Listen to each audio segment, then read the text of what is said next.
Hello, I'm Dylan. And I'm Keon. And I'm Sergeant Draino. And this is Zenith, that podcast that weighs 73 kilos, because this week we watched Orbit. Written by Robert Holmes. Directed by Brian Lighthill. And aired on December 7th, 1981. Finally know how much Villa weighs. It all makes sense now. It all makes sense now. It really does. Actually, it doesn't. I don't know why Avon would act like that at all, unless he had like a full psychotic break, but I guess we're going to get there a little bit later on. I have a suspicion that one of you might have already known how much Villa weighs. Am I right about that? Yes, you are. I've known for almost a year. It's December now. I've known since like February. It's like early in Series A. Wow. Must have been very difficult for you keeping that dark secret for so long. Yeah, I think this is one of the ones that I wanted to just blurt out the most. And you didn't. Because of how fun it is. And you didn't. Good job. Good job. You kept it a secret. Yeah. But now that it's out there, I just don't care. Should have gone through with it, honestly. I would have cared even less then. What, you should have, dumped to the 73 kilos is what you're saying? Yeah. Well, in regards to Doctor Who, pretty sure nothing's airing still when this goes out. So there's your update for the week on that. And once again, we're joined by Sergeant Draino, who joined us last for... Pressure Point. Remember Pressure Point. Was it Pressure Point? Yeah, it was. Gan died? It was. Yes, the death of Gan. And now the almost death of Villa. Right. I'm noticing a recurring theme here. People get killed off when Draino's on. Except Callie, she just died. Off screen, yeah. Not gonna let them live that one down.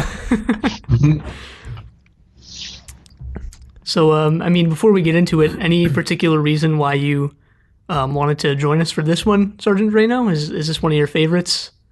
Oh yeah, this is absolutely my favorite episode of Blake 7. I feel like it's just top to bottom, just a really, really entertaining episode.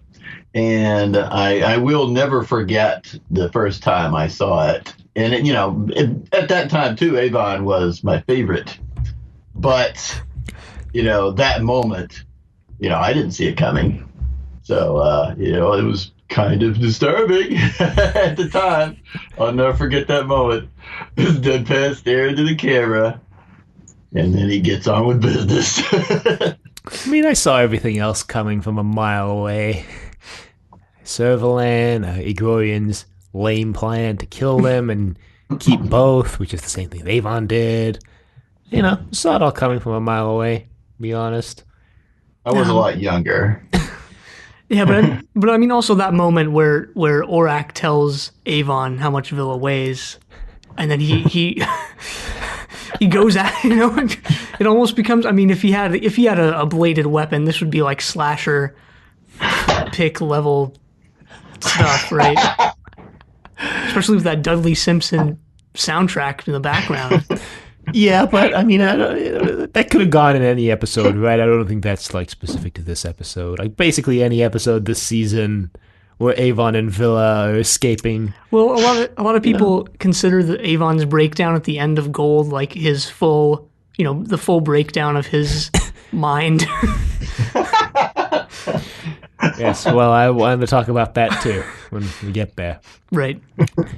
But first, it opens. How does it open? I think it opens on the Scorpio, and they're discussing Agrorian. Yeah, this is very similar to the opening of... damn it, now I'm not remembering. Even though I remembered 5 minutes ago. Half the episodes. Like half the episodes this season, but one in particular where they're wondering if he's alive or not, and they're like, yeah, he's probably alive, but it could be a trap. It's like the exact same thing that happened again this season. Right. Or I guess before this season, and this would be the again instance. Since you can't remember. No, it definitely did. Prove it! No, it definitely did. Definitely did. Yeah, but they're continuing on this this thing of... It was sand. I remember now. Sand. Right. Sand. Oh, but with Dry. Sand, it was Servalan and what's his face who were discussing all this. Yeah, but I mean, when we meet the Scorpio crew, they're still like, well, wonder if Keeler is alive. He's probably not because it's been like 20 years, but we're going to go anyway. I mean, in that instance, it's the opposite as this one, though. He's actually dead, but same setup. Same setup. Sort of. Not really.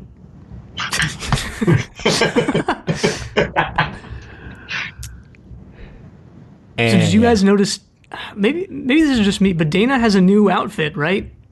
3 episodes before the end of the show, It's not that. or was it Different? new, I or didn't was really notice. or am I just making that up? You might just be making it up. God, Well, I know Avon went back to his first half of the season outfit. right. Yeah. And it seemed like most of the rest of them stuck with their second half of the season outfit. Wasn't paying enough attention to Dana, so I couldn't tell for sure about her. I think somebody realized they could make the outfits more interesting if they mixed and matched between the two halves of the seasons. So Yeah, maybe I just wasn't paying enough attention to or the maybe last she just couple went of back weeks. to her first half of the season outfit, so that's why we didn't you really know. pick up on it because she's worn it before, but it's just not the same. You know, there's a couple explanations here, for sure. But yeah, basically they're like, we're gonna send Tarrant and Dana down. We don't find out for a while, but Agrorian actually invited them. So that's the sort of new element to the going after experts trend in this episode. It's barely new. You're giving them a lot more credit than they deserve. This episode is also super Star Trek. There are a lot of elements in this episode basically lifted straight from Star Trek. The video call is like in the exact same style that it's done in Star Trek.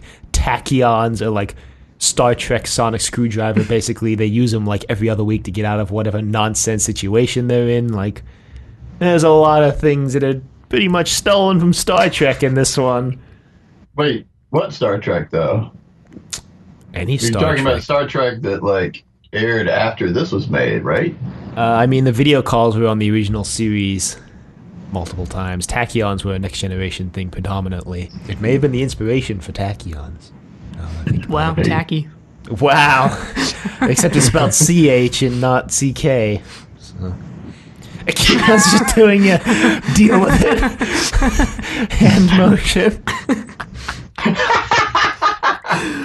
I've secretly been communicating via hand motions for the entire podcast. That's not true. No, it's not. Having been sitting across the table from you for the past 50 episodes, that's not true.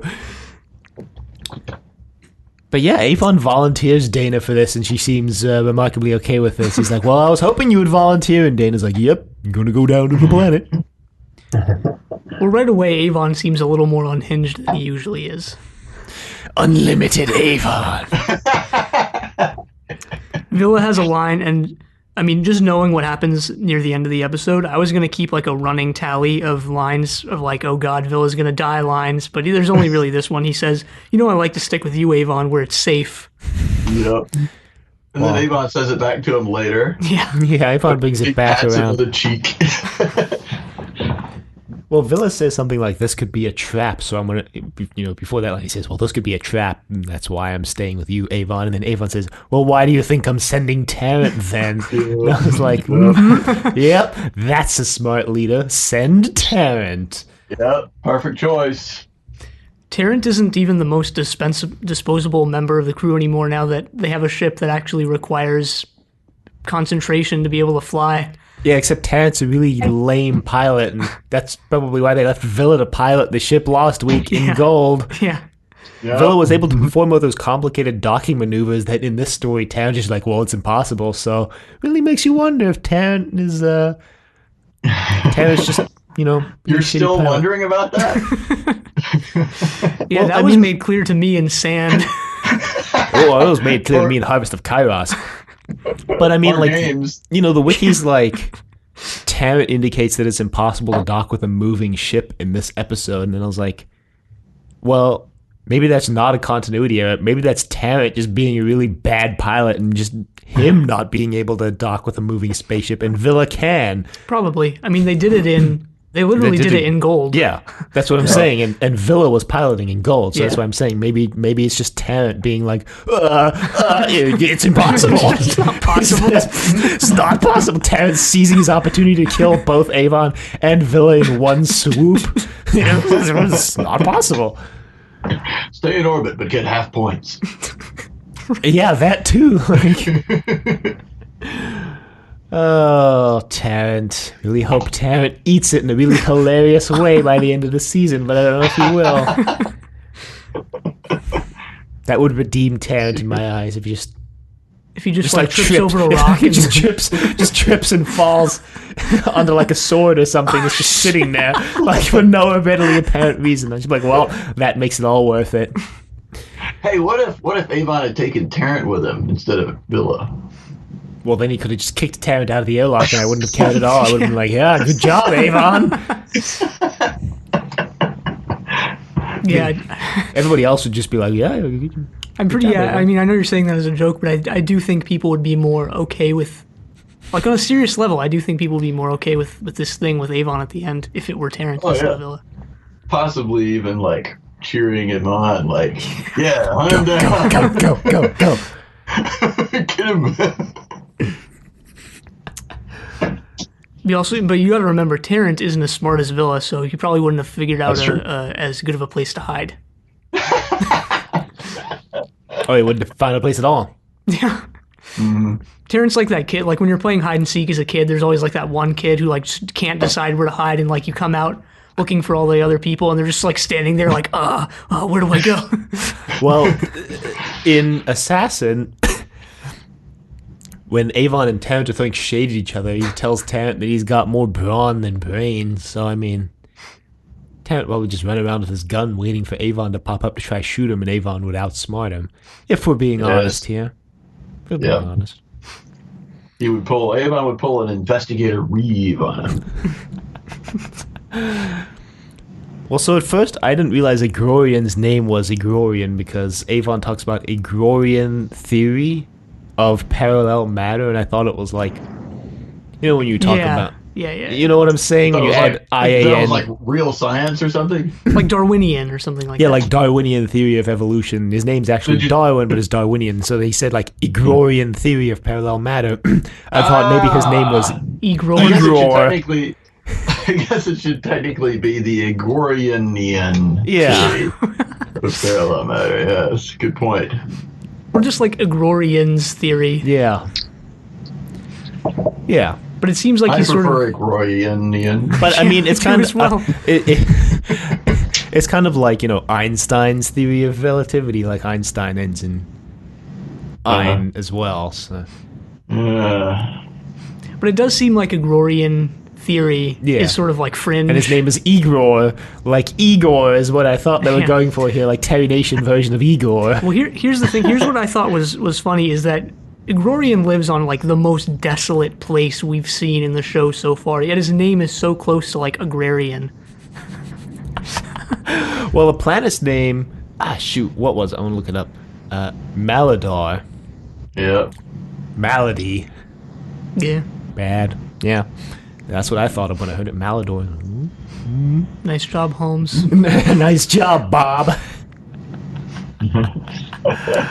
We should also point out, since we mentioned Robert Holmes, and I think we corrected ourselves on Trust Your Doctor, but not this podcast, is that we did. No, we did? We corrected ourselves, but we may as well do it again. Yeah, we've been saying that Robert Holmes wrote the war games for like the past year, but he didn't. It was Malcolm corrected Hulk. it in the jankiest way possible because your transition was, speaking of retrospectively changing things. Right. My bad. But yeah, we were spreading fake news, so to speak. So who did write it? Malcolm Hulk. Oh, Hulk? Yep. Yeah, Malcolm Hulk, who wrote some of the best stories of that era, including the faceless ones. Hulk? Yes. I think there's an E at the end. Yeah, there's an E at the end. Oh, okay. You wouldn't like him when he's angry. Yeah, when he's angry, he writes stories about, like, socialism and communism. Sounds like an incredible writer. He was good. And he's pretty prolific. I get it.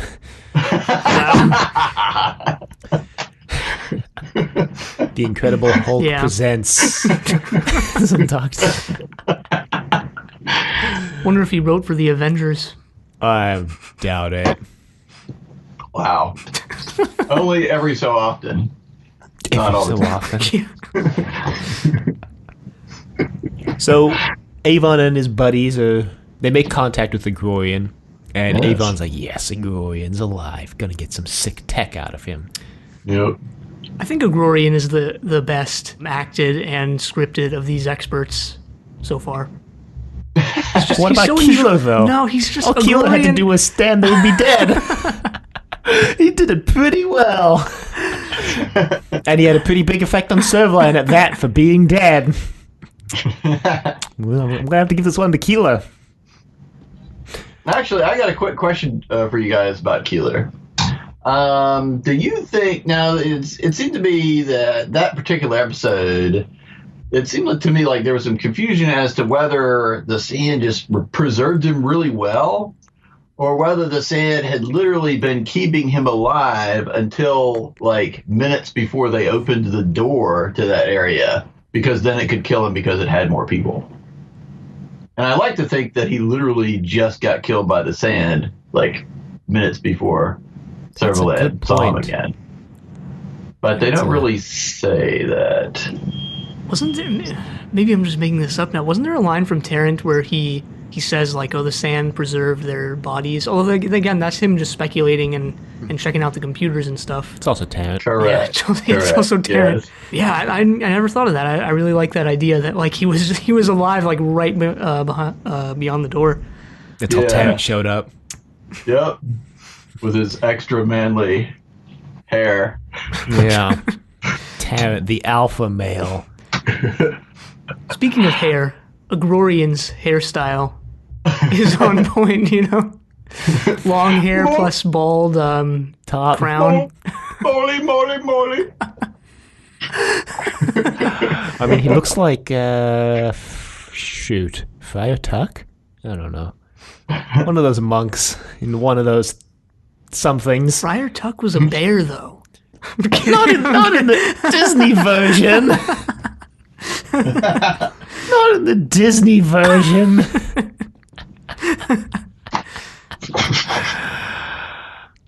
Wait, he wasn't a bear in the Disney version? No, he was a bear in the Disney version, but I'm referring to not the Disney version. Not the Disney version. Oh. Okay. Yeah. I thought both of those guys were really well characterized. Well, yeah, he's Very got an remarkable. assistant named Pinder. Pinder. Haven't we had Yes. Pinder on this show before? I wouldn't be surprised, but I don't remember. They're like great mad scientist characters. Even their outfits, just perfect to a T. They're Right. Crazy laughter. Yeah. Just great. Well, Agrorian's supposed to be unattractive to some extent. Mainly to that hairstyle, and they've given him a nice big mole on his under his right nostril. Right. And he's also sort of, I think, like we mentioned, a fringe guy, right? He was ousted by, we find out more about that later, but he was supposedly ousted by, I think, the scientific community. Yeah, We find out kind of why later on, but he's kind of in exile for he's this. he's one of those theorists that, like, the community just couldn't handle, and they're like, well, all your theories paint all our ideas as wrong, and if those are true, then we're all wrong, so... Well, also, you find out later he gets ousted for some non-scientific things. Yeah. But I liked how he was just as cunning, if not more cunning than... Well, actually, no, he wasn't more cunning Yeah, he than Avon. wasn't, 'cause he But just- he was almost as cunning as Avon. Almost. Almost. It almost didn't cut it for him.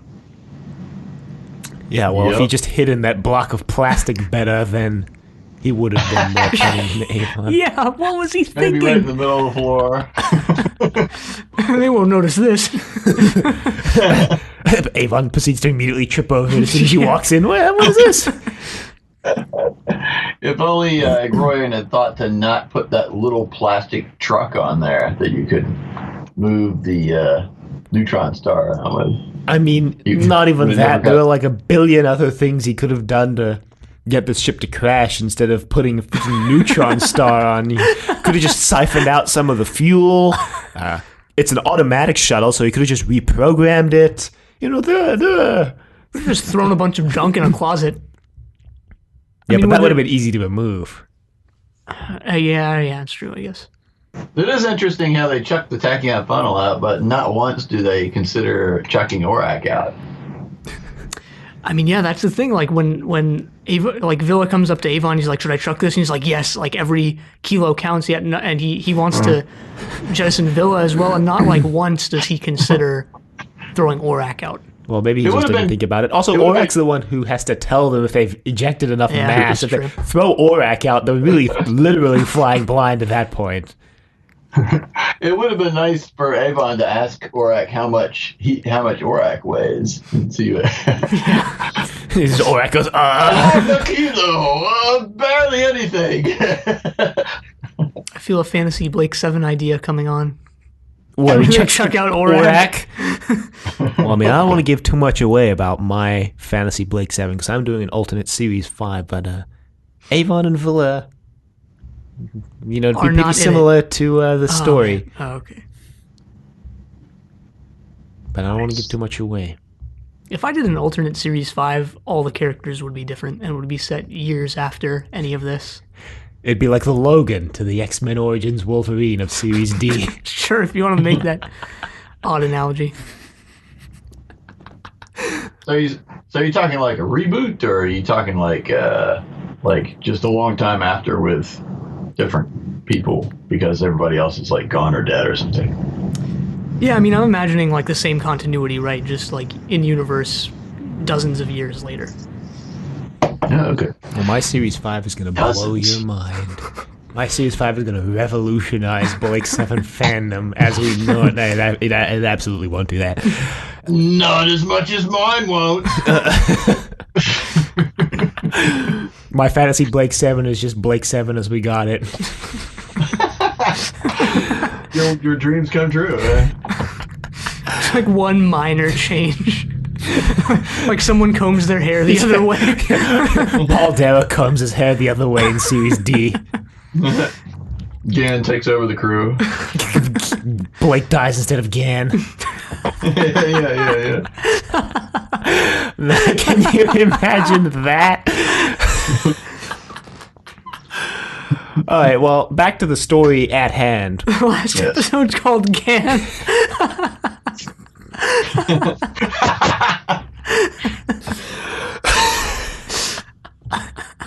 I guess now he knows that Avon pronounces his own name Avon Yes. because he does. says this is Avon on the privateer Scorpio. The calling privateer Scorpio. Really posturing there. in at Malatar. Oh man. And he Groyan's just like, I already know all this. I don't know why you tell me all this. Glorian is something of a Recluse. Scorpio / Liberator fanboy, right? He knows about Orak. I guess Servalan told him, but Well, he's got Scorpio as a screensaver, right? does he?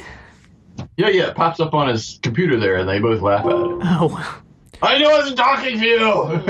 I don't know that one. Computer, cancel. Okay, I'm back. Well, I thought that was kind of like Pinda's like, oh, look, the Scorpio arrived. Like a live video feed of Scorpio in orbit around Maladar. Oh, you thought it was a live video? You didn't think it was a screensaver? Yeah, I thought it was like live video.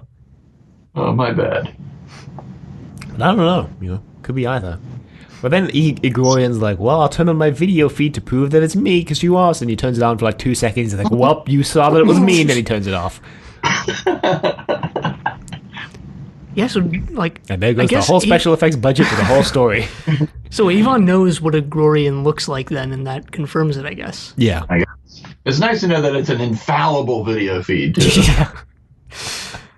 Well, that's Yeah. Avon just throwing heavy shade at Igorian. He's like, well, you've developed an infallible auto shuttle, so have you developed an infallible video feed? Little did he know that, like, Agrorian actually had.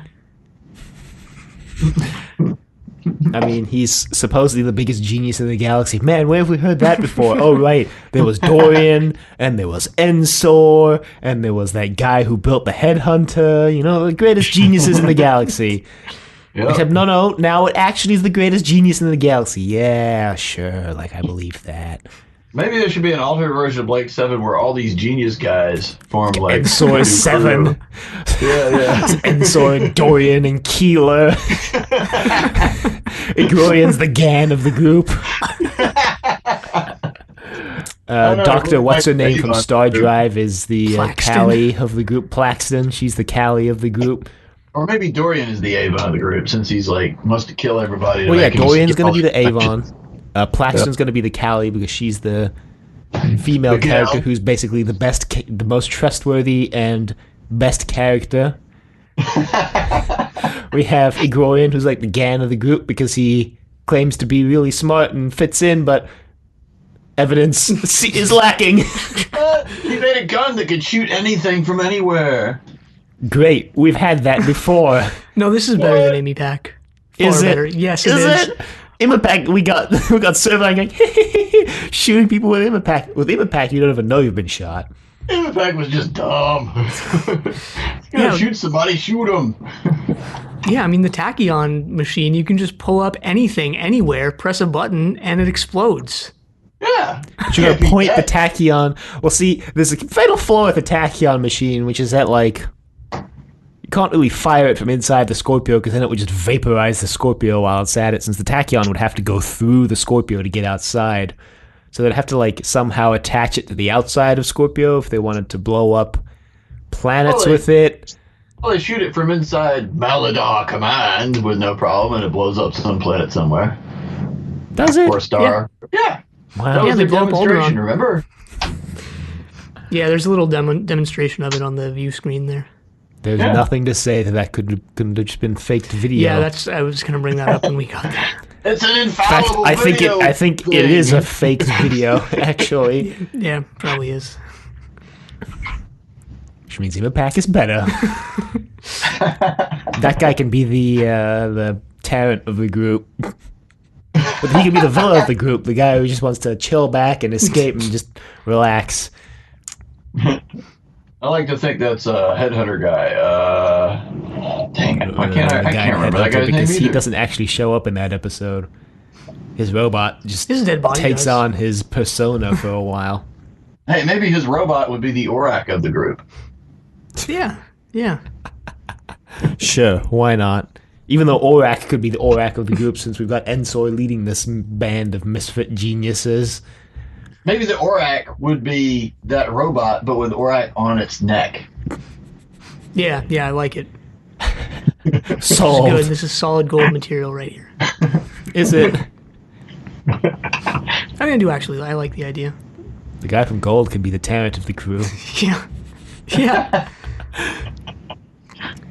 Speaking of computers, did you guys notice how deferential Slave was in this? I feel like Avon maybe reprogrammed him or told him to, like, because he refers to Avon as like, yes, superior. No one can stand up to your superior intellect and whatever. He goes on and on about it. He's never been He this. usually does that, but he is even more subservient than usual. Yeah. I feel like, yeah. It's like more some of a slave. inferior being is attempting to communicate with you. Right. Stuff. Maybe he's just so beat down by Avon that he's trying to suck up to Avon. You know, he realizes that Avon is the alpha male, so he needs to suck up to Avon. Avon is especially cheerful in the early parts of this episode. He's like in a really good mood. I think it's the same mood he was in at the end of Gold when he's like, I just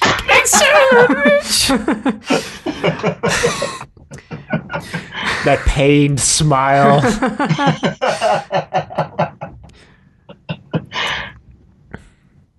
But yeah, so him and Villa go down. And there's this humorous exchange on the auto shuttle where they're going down where Villa's like, I've got a gun. And Villa's like, are you stupid? He's got like gun scan. And he's like, in the dome, but not on this ship. And he's like, I'm going to hide this on the ship in case we need it. And Villa's like, we're never going to be able to get to it if we need it then. And then Avon's just like, better make sure we don't need it then.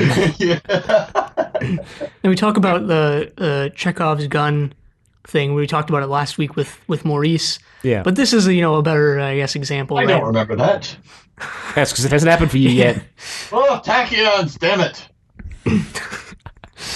Well, this gun does show up again later when they're chucking things out of the space shuttle. Yep. Alright, how much does this gun weigh? Alright, how much do I weigh? Alright, how much can I eat today without gaining weight? Using Orak as their personal life coach. Step counter, just like carrying Orak around on their shoulder. Orak, how much have I walked today? Well, so they get down, and Igorian's like, what's up? And then Pinder's like, hello, ma'am. And then Igorian tries to play this off. He's like, Pinder thinks in symbols. And Villa's like, he doesn't have a symbol for man and woman. And then he's like, well, evidently not. Like, wouldn't you know, Igorian? Well, this starts like this weird trend of Pinder. I mean, because Pinder joined Igorian's team of 2 when he was 18, as they find out later. Just 9 years ago. Right, which, I mean, he's very unaware about the world for an 18, someone who went into isolation at 18. Well, he might be senile, partly. So might be senile. Right. He got hit by that. What do they call it? Hubbles radiation. Oh no, I think Sergeant Draino just got hit with Hubble's radiation. Hubble's radiation. Curses. Drat. Lends credits to that theory that everybody we talk about on the podcast dies. Oh God. That theory that we made up when people we talked about on the podcast died. Mm-hmm. It's guaranteed. Someday I will die. Well, I mean, think about it in these terms. Everyone we've talked about on this podcast has either died or will die. Just like 100% of people who drink H2O die. Cut out H2O now.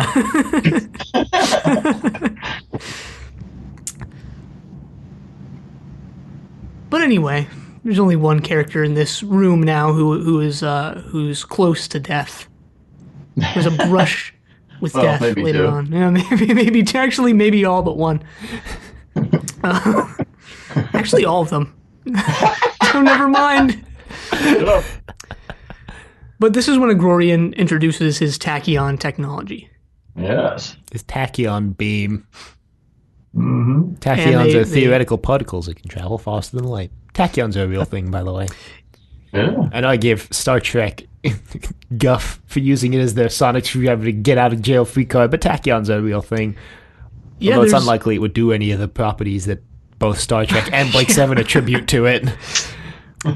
Yeah, there are moments in this where, Igorian starts explaining the physics behind it or whatever, and I don't know if any of it was real or not, but every time he starts, Avon is like, no, I don't really care, and then he just goes on with it anyway. But yeah, they do this demonstration. They blow up this planet, supposedly, although I was thinking that too, maybe this is just, a video. Yep, I was pretty sure it was a video, to be honest. I mean, considering Servalan is, in the other room. Yeah. Considering Servalan didn't just take his tachyon gun and use it to blow up the Scorpio, since apparently you just point it from wherever at whatever and just blow something up, right? Well, then you'd lose Orak. Right, that was the one thing. She has a freaking gun that can destroy anything in the universe. That's what made me question, because Servalan was after Orak, so she didn't want to blow up the Scorpio with the tachyon machine, and they talk about that, so I guess the machine is actually, real. Oh yeah, it's real. Yeah. Still skeptical. She could have blown up literally anything else. I mean, she's trying to usurp power again, right? Just blow up the head of the Federation again, and all of a sudden you're president again. The tachyon machine is more powerful than Orak. It's probably the most powerful. Yeah. It's probably the most powerful device on Blake 7. Really, why would you need Orak if you have the tachyon machine? I feel like the only reason why she wants Orak is because maybe she knows the tachyon machine is just doesn't work. And yeah, maybe. mean, they seem pretty serious about trying to recover it because of the crash zone that they planned for the ship to land in. Right. Yeah, I mean, that's I guess, true. I mean, like many things, Just I be mean, dinged a little bit. Except for Avon and Villa, who will be jellified.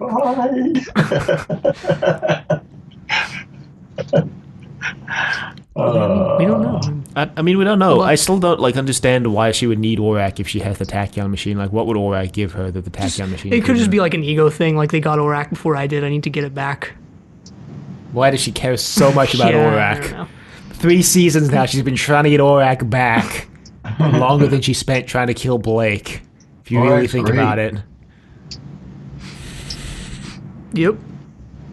Who knows? Who knows? There's a weird line right about now when Avon and Villa leave, and Avon's like, you know, Pinder called us ma'am, and Villa's like, it was just a mistake. And he's like, well, maybe he was trained to call someone ma'am, like Servalan. Like Sutherland. And then Villa's like, wait, what? And then Avon says something like, this is a weird line, and it's the final note for the story. She's never far from my thoughts. And I was like, are they trying to actually make that romance between Avon and Servalan a thing? Or is Servalan just so unhinged at this point that, like, all he does is think about ways to kill Servalan? Well, you saw him in Gold. Well, in Gold, he really thought he had won right up until the final minute, and then he was like, I lost. Yeah, but they have that moment on the planet where they're like, oh, you know, It had to be you, Servalan. undressing each other with their eyes. Yeah. There's definitely something, you know, there. Maybe that's another reason why Avon's setting Tarrant down, is because the love of his life, Servalan, cheated on him with his subordinate Tarrant. Servalan is actually great in this. Jacqueline Pierce does it. It's because they use her very sparingly. Wow, burn. Well, no, but I mean, like, Servalan as a character was always more menacing when they used her sparingly. Like, Yeah. the only exception I could think to that is Sand, where the whole episode was about Servalan. Everything, Right. like, in between this, like, appearance-wise levels between this and Sand is just, like, she becomes kind of like a running joke in this season. Which isn't Jacqueline Pierce's fault. She's killing it on the acting front. It's just, like, Oh, yeah. overexposure type thing. It's like a Dalek type of deal. Yeah. Or something. Yeah. Yeah, she's in this episode just enough, I think. Yeah, and I mean, that's what I'm trying to say, is that, like, her appearance in this episode was, like, just enough to be really menacing and scary. Plus, then Jacqueline Pierce's acting on top of that makes it perfect. Yeah. And I feel like the guy who plays Agrorian does a really good job of Being a playing sleazeball. opposite her. You know, a lot of times when you've got Servalan and other bad guys along with her, I mean, they just kind of fall into the background next to Jacqueline Pierce. But Agrorian sticks with you, I think. Well, because Jax just has such a commanding presence when she's in the room, right? Yeah.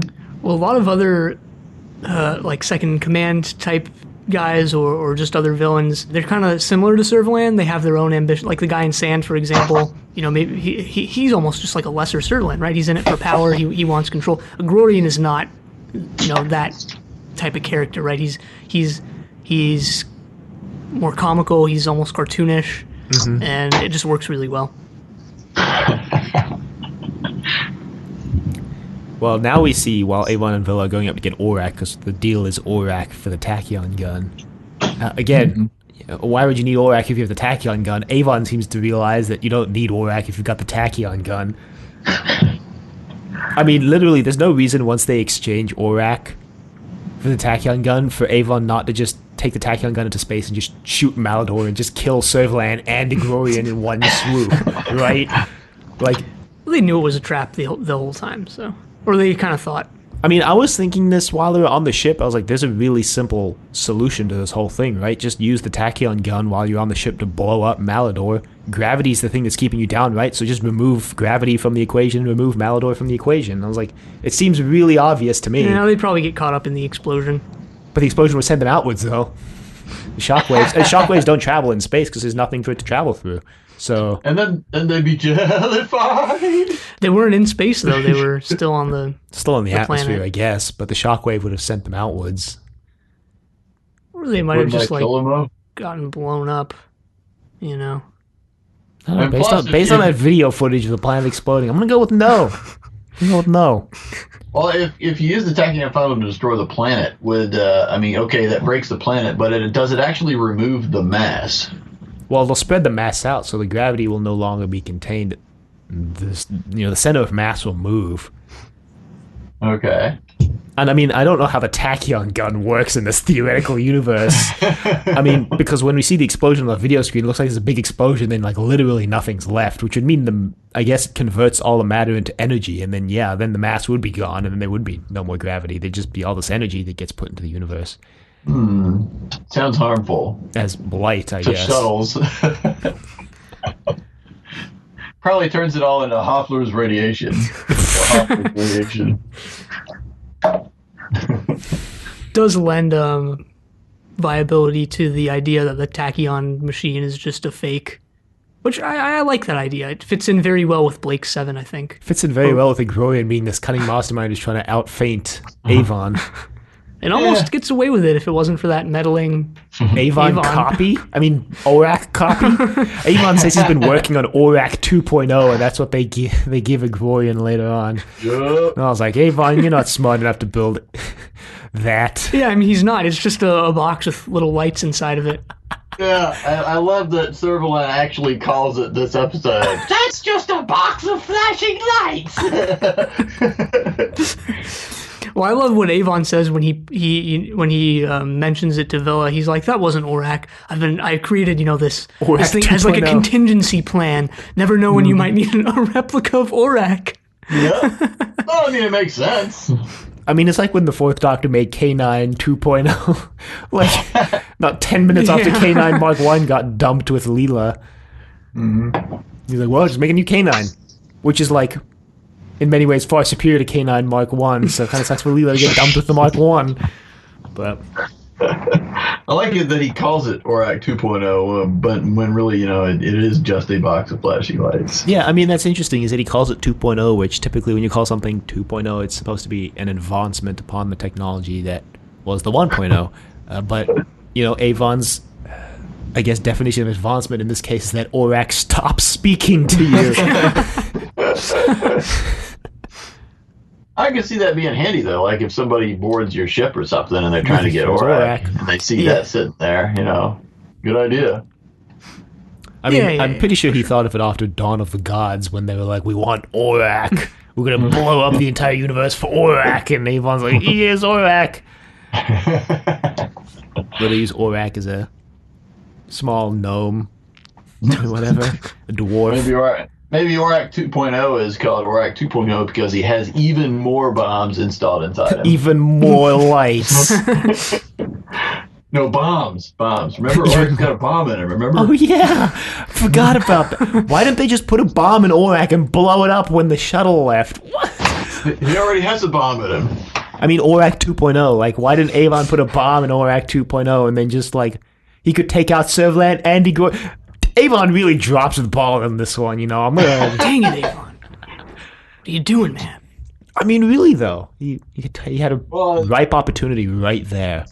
Groyan's infallible weapon scanner would probably pick up bombs in ORAC 2.0. I guess, but that begs the question. It would have picked it up in ORAC 1.0, right? Surely Servalan would have told Groyan there was a bomb in ORAC, right? Oh, she doesn't know. Well, how would she know that? Well, but look at it this way. The writers, just as much as us, forgot about this bomb. So, there you go. It's true, but... What? It's a very Doylist point of view here. See, that was the big tip-off that we should have known it was a fake ORAC from the start when they wheeled it in and it didn't set off the weapon scanner. It's true. Wow. That's Clever. giving Bob Holmes too much credit, I think. No, I don't think so. Yeah, I think so. Anyway, when they get back to the Scorpio, Tarrant gives them a printout, and by printout I mean just a little device. Plastic card. Yeah, he calls it a printout, though. There's nothing printed. It's a thing with a screen on it. Here's a printout. This is like an instance of all right, what was written in the script, and they're like, all right, shoot, we got to make this. They're gonna make this more technologically advanced. Or we have this thing lying around this prop, so we're gonna use this instead. It just doesn't add up. It's like an iPad. Yeah. The iPad. But what this sort of reveals is Agrorian's political conspiracies. Yep. He Let's take over the Federation. tried to overthrow the Federation in his younger days. It also mentions those were that all Pinder's only lies, though. 27, so... Right. Those were lies that were, put in there by people who were being unfair. Right. How could I forget? But yeah, like you mentioned, they also find out that Pinder is supposedly only 27 or 28? Yeah, 27. I It's think. 28. It doesn't matter. I think it's 28, but something around that. So, which would indicate that he looks much older than age was not kind to him, right? Right. Sure, it wasn't any supernatural science fiction thing going on, right? He just aged poorly. Yeah. No, it was the what's it called? The Hubble's radiation. Hubble's radiation. Hubbles. Apple. Well, Hubbles? Apple. I always thought it was Hubble. No, it's not Hubble.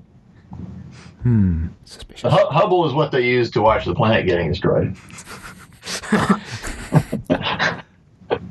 Well, when Avon and Villa go back down, Igorian explains it as the Hubble's radiation. Avon doesn't buy it, but I mean, it Igorian is- also it- offhandedly mentions Serverland, and Avon's like, "Well, why would you mention Serverland? I thought she was dead." And We're Igorian's just like, like, "Oh, just just rumors, that she's changed her name. I mean, you never know what's true these days. Looking into his webcam. Serverland's watching on the camera like, you fool."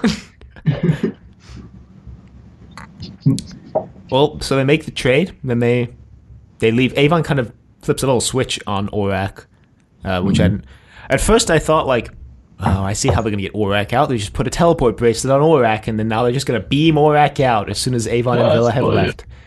left. But that wasn't it at all, actually. Yep. Oh, just real quick. How about the way Agrorian treats Pinder? He almost breaks his arm and stuff. Oh yeah, when And then,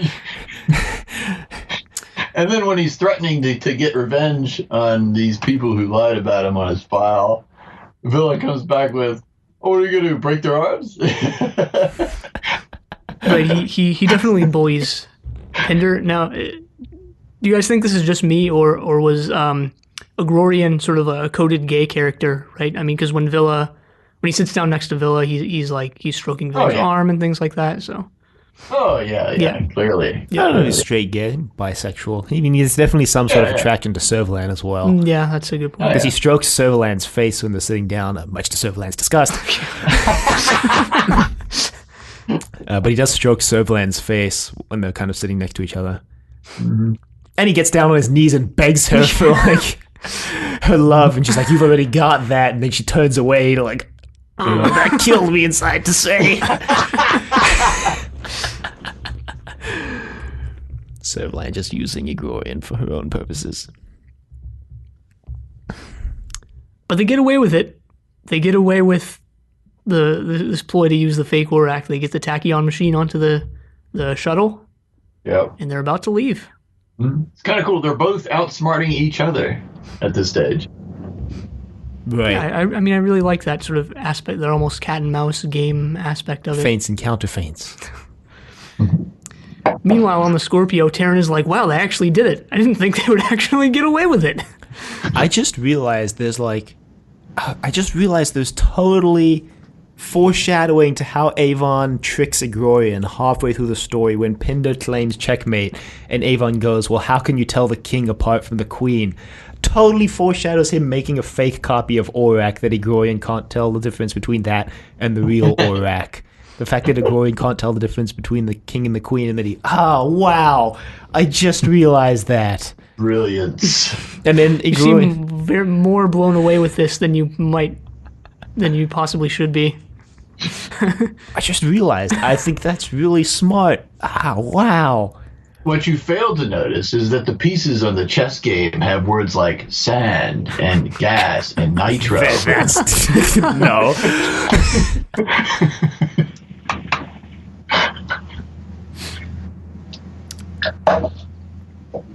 So they get away with it. No, they don't. They don't, because Surfline comes in and is like, you fool, it's a freaking fake. And Groen's like, it's fine, the ship's gonna crash anyway. And Surfline's like, oh, okay. In the marshes. In the marsh, to prevent a fire from destroying the tachyon thing. And you know what that means, right? Is that Surfline is going to have to wade through the marshes in heels. In high heels. She wouldn't be caught dead not wearing those heels. Wouldn't the crash destroy Orak? No, it'd just be a little dented or something. I forget what he said. But I thought that was referring to the tachyon gun. Both, I guess. Well, this is he said also... even the shuttle will be reusable once you scrape the mud off. Yeah, this... He said after a few minor repairs, this is definitely Agrorian just being like, oh, well, it'll work, trust me. Avon's like, we gotta drop mass, Villa, we gotta drop mass. Right, because they find out they're not going to make escape velocity. Mm-hmm. Yep. So they start jettisoning everything they can. My favorite part of this is how Villa just rips a panel off the wall and they throw the panel out, and there's like a dozen more panels identical to the one Villa just ripped off the wall that they just like completely ignore. And I was like, well, why don't you just rip all those panels off too while you're at it? But they don't. That would reveal all the plywood. There's like this shuttle is like really crappily designed too, because you have to go through the airlock get to the freaking. To get to, like, the flight deck from the storage area, you have to go through the airlock to get to the... What? Yeah, I thought you meant in terms of, like, how it comes across on screen, like, the set of it all. And I was like, no, That it's too. great. No, I think it's great. I love the shuttle. I like it, too. The flight deck looks great. The storage room looks... Storage room is questionable. It's all great. It's like a storage room. Sergeant Draino, you're probably one of those people who likes the Scorpio flight deck. Damn right, it is the best. Ah, damn, we're 3-2 now. Really hope Jim and Martin come through for me. Spaceships aren't supposed to have lounges. Come on now. Yeah, the Liberator was an outlier, all right. Accept it. I mean, I accept that. That doesn't mean I can't like it more. Scorpio flight deck is lame. Prove me wrong. Change my mind. The meme. You also gotta wonder, you know, we've talked about this And at length recently. I don't know what you're about to say, but I do wonder. That Villa is a lot smarter than he's letting on, obviously, and he usually knows how to fix the situation and all that. So you gotta wonder, does he know about the neutron star thing, and he's just is he playing dumb to the extent that he's willing to possibly die for this ruse? I don't think any of them knew about the neutron star thing until Avon literally trips over the plastic cube. Right. No, I mean, there's that, but there's also the question of, like, does he have another plan to save them that he's just not saying because it would blow his cover? I don't know. I'm pretty sure his plans are fairly short term, and Yeah, I think his mostly plans consist are- of, geez, I hope Ava doesn't fire me. I'm inclined to agree, but you know, I wonder. Well, because Avon's having a moment where he's like, damn it, what weighs 70 kilos? And then Orak just kind of casually goes, Villa weighs 73 kilos. And Villa's like standing in the background just as the door closes, and you can see his eyes go wide as soon as he hears Orak say this. Oh. And then this is one of the best pieces of incidental music in Blake 7. Yeah. Bravo, Dudley Simpson. Bravo. Wom, wom, wom. And the way Paul Darrow plays this is great as well. It's like, Villa. Yes. I need your Avon help. pretending to be nice and harmless is always the best.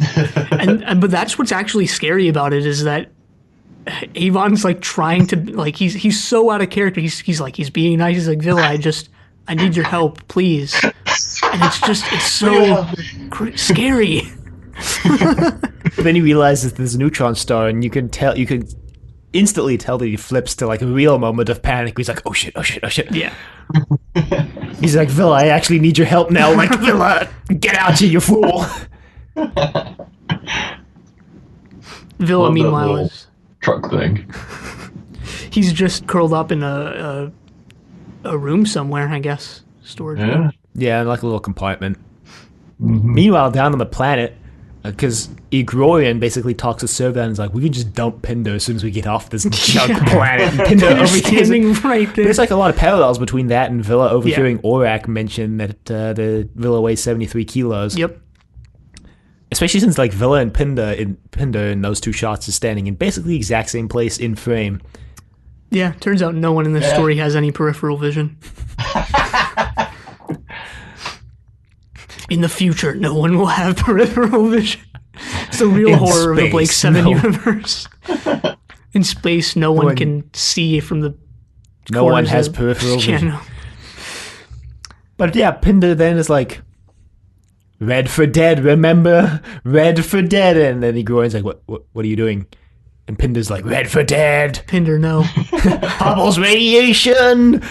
it like instantly kills Pinder. He instantly just becomes a skeleton. Then we watch Igorian age and grow a big white beard, and then he keels over and dies. He keeler overs and dies. Is that why he was called Keeler? I just realized that. Danish. But yeah, back on the spaceship. You're right. No, this does introduce, like, Avon's doing the same thing as Servalan. And there's this line in the episode where Grorian calls out Avon and the Scorpio crew for committing crimes, and Avon goes, only in the pursuit of liberty. Yes. And I was like, I don't buy that. Like, that might have been true, like, 2 times when Blake was still around. That might have been true when Blake got the Liberator. Maybe liberty on a very, very personal level. Like maybe liberty's like a woman Avon met. Yeah. Yeah. I'm inclined to agree with that.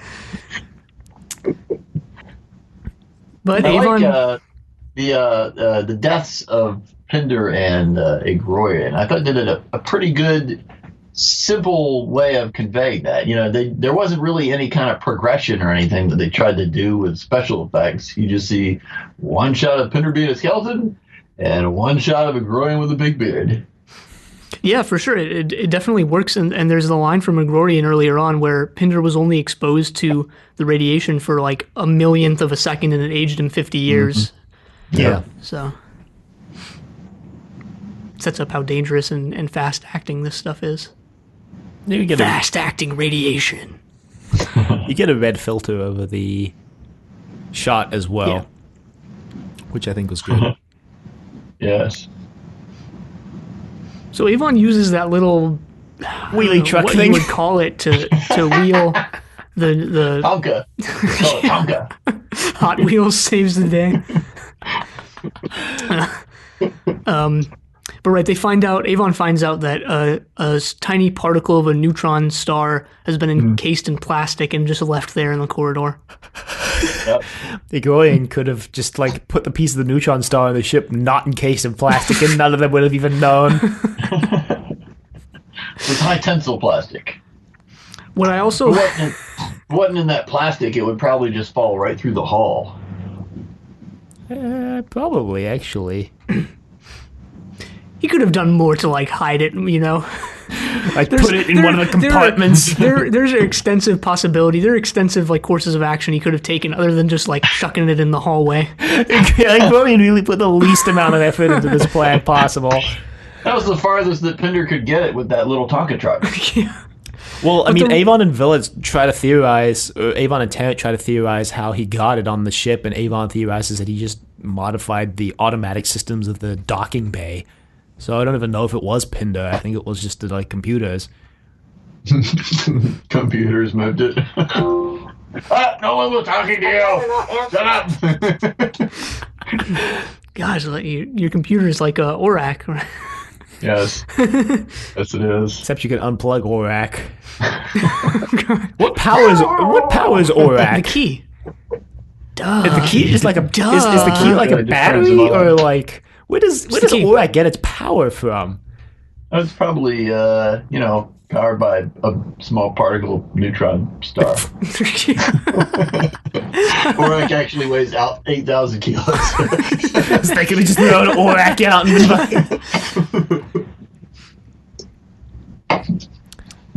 But Avon eventually gets the thing out with great difficulty. Yep. No thanks Villa to comes Villa. out and is like, so what did I miss? No, he doesn't do that. Villa comes out of the bathroom. Kidding. Well, they make it back to Scorpio, and then Villa's like, it's a flight I won't forget, Avon. And Avon's like, yeah, well, I mean, we lived. And Villa's like, we almost died. I almost died, Avon. And Avon's like, well, you always said you were safer with me. And then there's just a couple shots of them looking at each other, and which I thought was hilarious. Just a shot of Villa looking upset, shot of Avon being like, whatever, shot of Villa looking upset again, shot of Avon being like, oh, I don't care. And then it ends.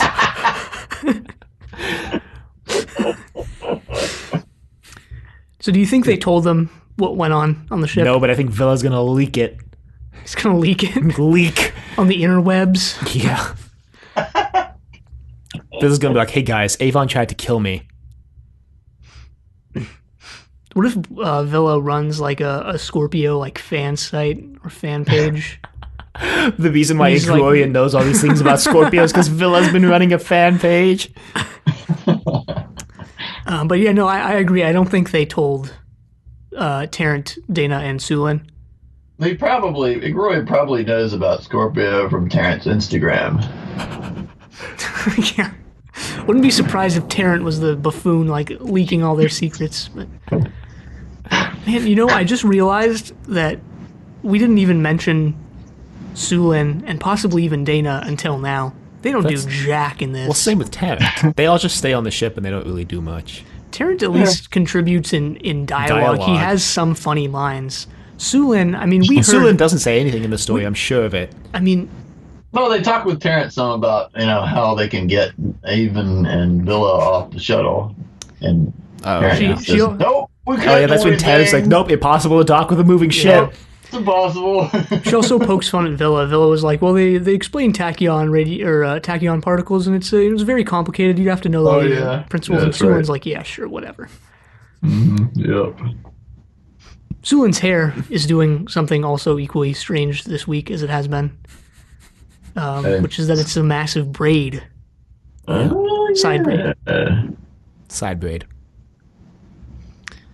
But I mean, I don't know. We heard, early in Series D from multiple different sources that Sulin starts to, midway through the season, starts to have her own character, starts to not just be, the Callie replacement, starts to do more. Mm-hmm. And I don't see that's. I mean, we're 3 episodes from the end now, and I don't see it happening. Well, no one in this story does anything. What about gold? Yeah, gold. Yeah, sure. gold, sand. I Less so guess. in sand. I thought it was going to be I thought there was going to be at least one, and maybe there still is, Sulin-focused episode. Well, I mean, to be fair, like in this episode, Tarrant, Dana, and Sulin all didn't really do anything, so it wasn't a problem limited to only Sulin. Sure. I'm just looking at it from a Series D It was just a Bob Holmes problem. perspective. Bob!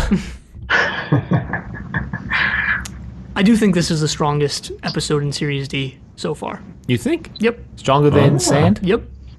Absolutely. Agrorian just nails it and makes this episode more than it would have been. I disagree with that. I think sand is stronger. I like gold better too, actually, frankly.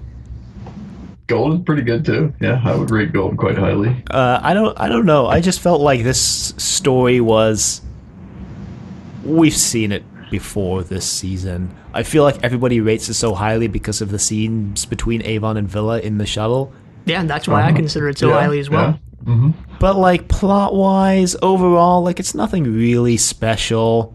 It doesn't really bring anything new to the table. Servalan's trying to get Aurak. We have another genius who created some super weapon that Scorpio's trying to get. None of this is none of this is new. And none of it's done in a particularly unique way either. Again, setting it up like he may be dead. He was supposed to be dead, but we don't know. That was done before. A giant weapon that could kill anybody. That's been done before. A genius, the greatest genius in the galaxy. That's been done before. Servalan working with the greatest genius in the galaxy has been done before. So it's just not particularly unique to me. I mean, the scene between Avon and Villa was pretty good, but like that to me, that doesn't make the story as a whole better than like Sand or Gold, where like the whole story I really enjoyed. You're entitled to your opinion. I guess. Well, I mean, the things you point out are at least part of the reason why I really enjoyed this episode, right? I like these sort of retreads, these iterations. I don't know. I just tend to prefer when things aren't new. I prefer when things aren't new. Yeah, it's really weird because you liked the start of the Moffat era because it was totally different than the RTD era. So. Yeah, I mean, I also like when things are new. So you're saying there's no consistency in that? You just like things when you like them? Sure. Whatever you want to take out of my statements is well, that's is what your I'm taking choice. out of your statements. Is your choice. That's what I'm taking out of your statements. I do like the iterative nature of Series D to some extent, though. I'm bored of it. And I mean, I don't know, like, and you claim that the scene between Villa and Avon is not enough to pull the episode out of wherever it is, and I don't know, like, it's one of the best scenes in all Blake 7.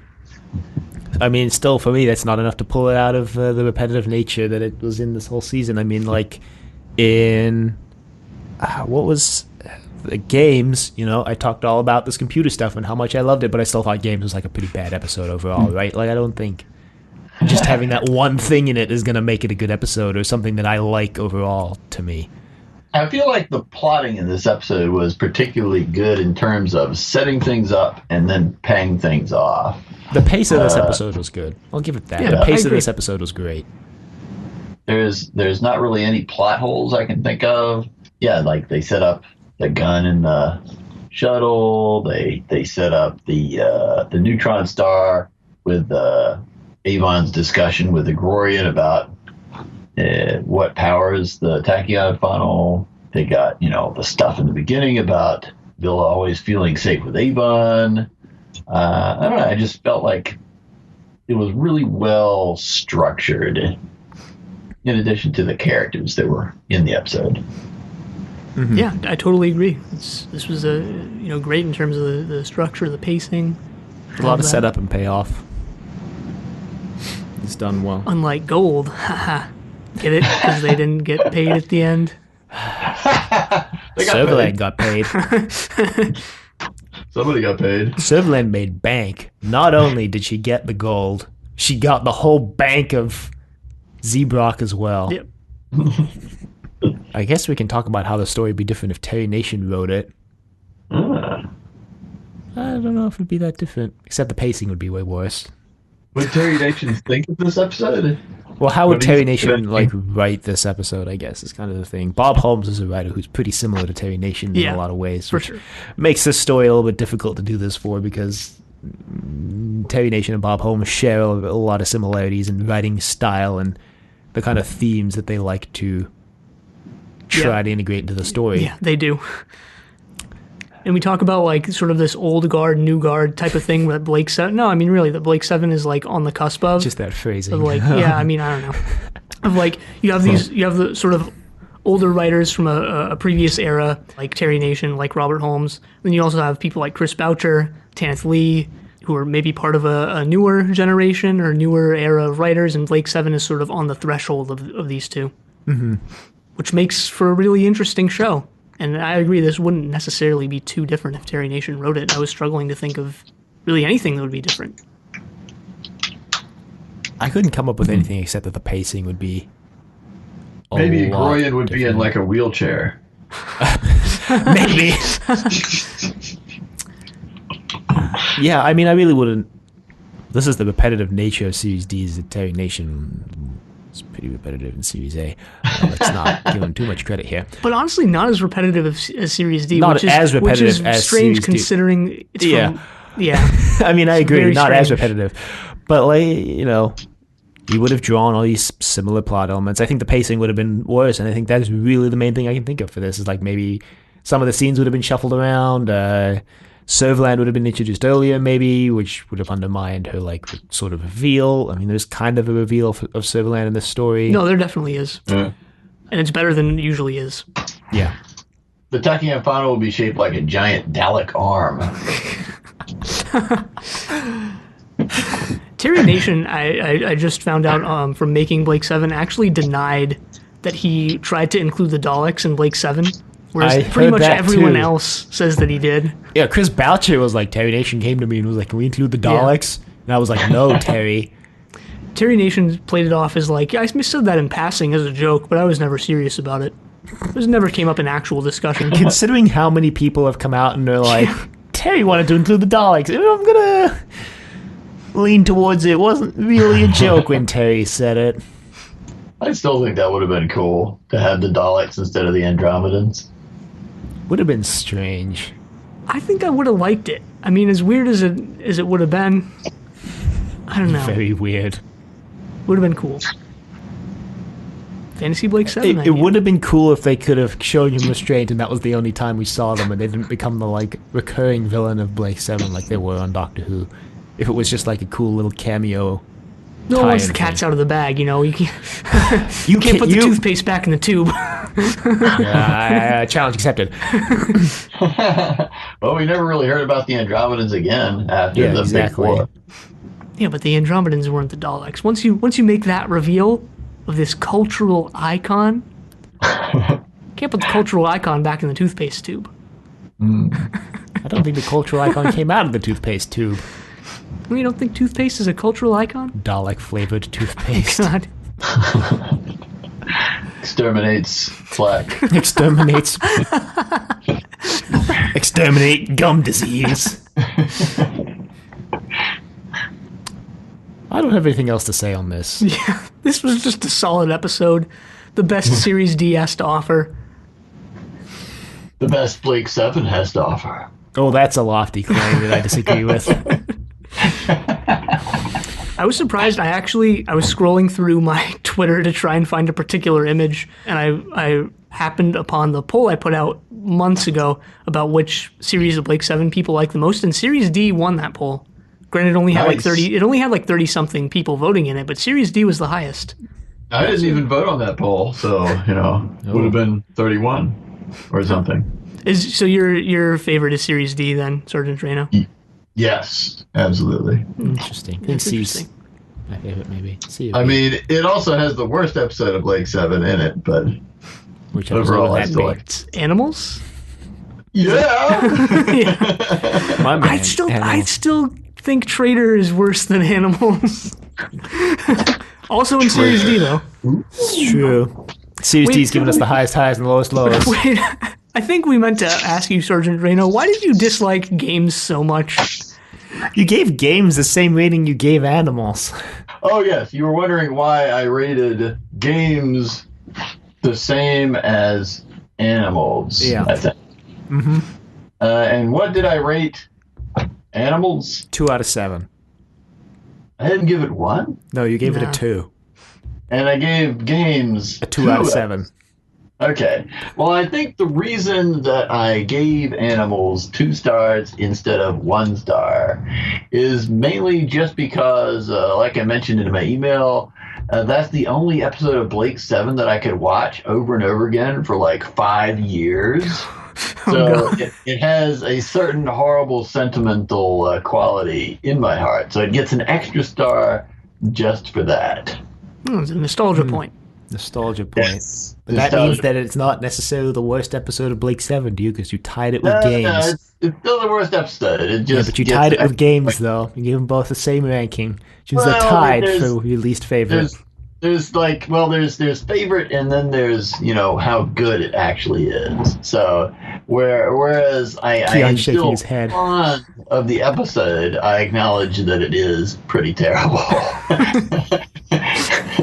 It's amazing. I don't even know how many times I watched Avon kick that chair over. What a reaction gif of just Avon kicking that chair over, honestly. It is a pretty I'm great. sure you'll be able to find one. He owns that chair.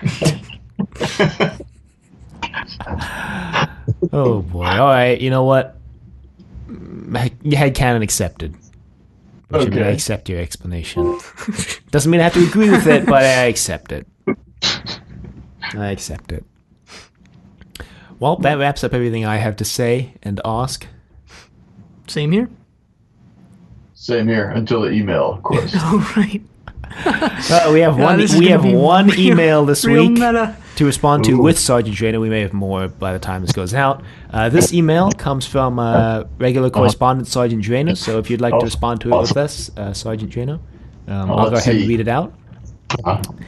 Hey guys, so Orbit, the greatest episode of Blake 7, the episode that finally provides the secret answer to the ultimate question, how much does Villa weigh? Avon's back in his quote proper unquote outfit from the first half of the season. Looks like everyone else is sticking with their later get-ups though. And we meet Agrorian and Pinder, who check out the Scorpio on the screen and immediately dissolve into the classic mad scientist laughter. Ooh, you know we're in for a good one.